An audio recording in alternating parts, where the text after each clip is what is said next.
Keep walking down your street. Cars everywhere. Modern, fast, ordinary. But have you ever stopped to wonder, what was the very first car in your country?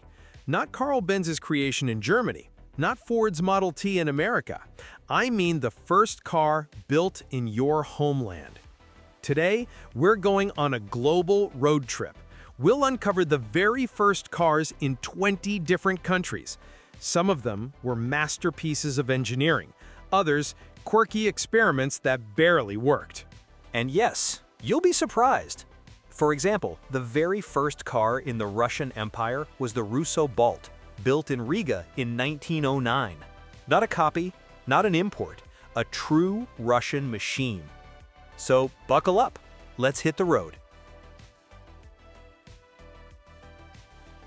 We can't start anywhere else. Germany, 1886, Carl Benz patents his three-wheeled Patent-Motorwagen. It looked more like a carriage than a car, but it had an engine, the world's first. And here's a twist. It wasn't Carl who proved the car could travel. It was his wife, Bertha Benz. She secretly took the Motorwagen on a 100-kilometer trip.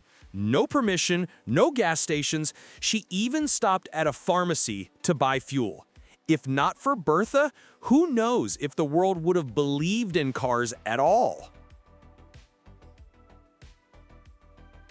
Now to France. In 1891, Panhard and Levasseur built one of the first modern cars. Engine in the front, power to the rear wheels, the same layout we still use today. Here's the hook. By the late 1990s, Paris had more cars on the streets than London or Berlin. France was the world's first true car country. In Britain, the first proper cars were built by the Lanchester brothers in 1895. And get this, their car already had a drive shaft and a radiator, years ahead of its time. But here's the irony.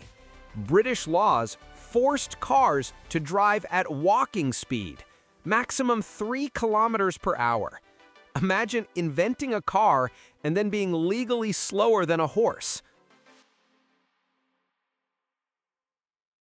In the Russian Empire, the first homegrown car was the Russo-Balt, built in Riga in 1909.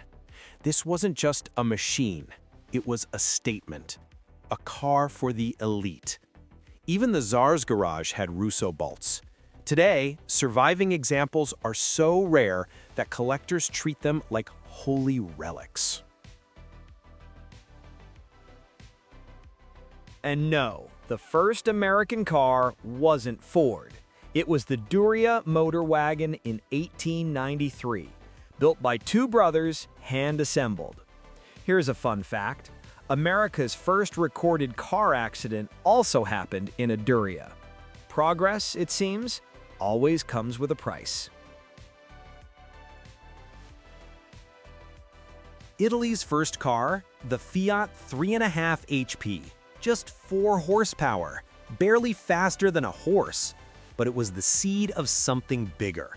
Could those Italian engineers in 1899 ever imagine that one day Fiat would become a global giant, selling millions of cars around the world? In Japan, the first gasoline car was the Takuri, built in 1907. It was small, simple, but fully Japanese-made. Fast forward just a few decades, and Japan gave us Toyota, Nissan, Honda, from zero to automotive superpower in less than a century. This one may surprise you. China's first true car came much later. The Hongqi CA-72 in 1958. It was massive, luxurious, built for Communist Party officials. Before that, China relied on Soviet and American imports. Now, China is the world's largest car producer. India's first big car was the Hindustan Ambassador in 1957. Basically a copy of the British Morris Oxford, but in India, it became the car. It was so iconic, it stayed in production for over 50 years. If you've ever seen an old photo of Indian streets, you've seen an ambassador. Brazil's first, a funny little bubble car, the Romy Isetta. Tiny, round, and here's the wild part. The whole front door swung open with the steering wheel. Not exactly practical, but it was Brazil's first step into the automotive world. Yes, Egypt had its own car, the Ramses, launched in 1959, based on a German Borgward, but assembled locally.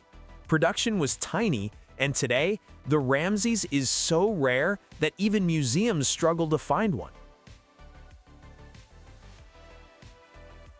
Long before Volvo or Saab, Sweden had Vabis, the first Swedish car in 1897. Built tough, built simple, because Sweden knew cars had to survive harsh winters. That DNA still alive in Swedish cars today. In the Czech lands, the first car was called the President. Built in 1897, it later evolved into the company we know as Škoda. So yes, Škoda's history goes back more than 120 years. Spain's first? The legendary Hispano Suiza in 1904. Not just a car, a luxury masterpiece, rivaling Rolls-Royce at the time. And here's the shocker. Early Hispano Suizas were so advanced, they set engineering standards worldwide. Down under, Australia built the Holden 48215 in 1948. It was the first car designed for Australian roads. Long, rough, unforgiving.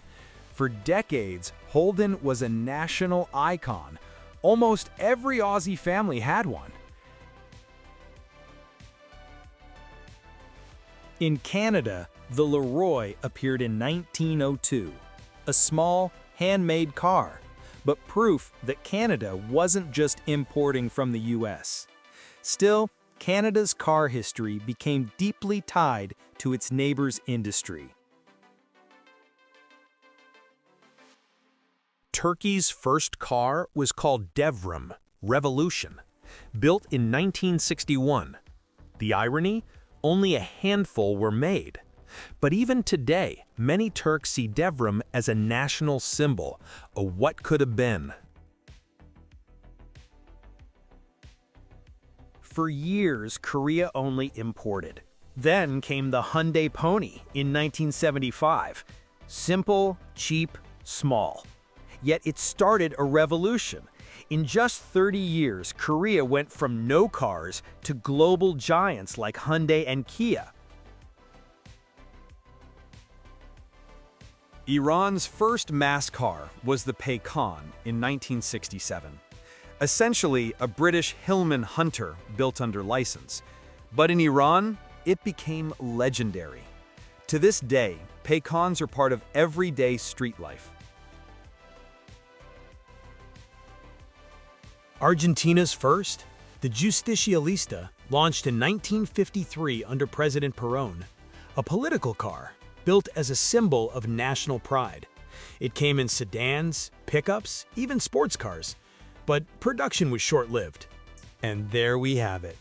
From Germany's three-wheeled Motorwagen to Egypt's forgotten Ramses. From India's long-lived ambassador to Spain's luxury Hispano Suiza. Every first car was more than just a machine. It was a symbol, a nation's first step into the modern age. Some became global legends, others disappeared into history, but all of them tell the same story. The car is more than transportation. It's ambition, identity, and hope on four wheels. Now, here's my question for you. What was the first car in your family? A Kia? A Ford? Maybe a beat-up old Mercedes? Share your story in the comments. I'd love to read them. And if you enjoyed this journey, don't forget to like the video and subscribe. We've got plenty more incredible automotive stories coming your way. This was Car History Channel. See you in the next video.